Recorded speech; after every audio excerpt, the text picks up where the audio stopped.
good morning लोगोफोर नै दिनै जोंहा खोथिया फोलायबाय ओंखाम लांगासिनो दं नै मिसिनखौबो नैफ्रायसो बोखादों दैखौ नैबे नैहाय खावसे फोखांबाय नाथाय केमेराखौनो हमनो चान्स मोनाखै अयथासार बिजि ना खोथिया फोनायनि खामानिखौथ' मिथिखागौ बायदि बेस्थ' जायो ट्रेक्टरा फैना दंफैयो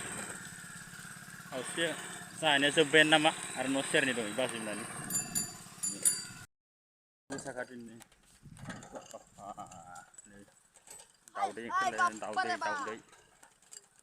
बिराद सान्दुं गोसा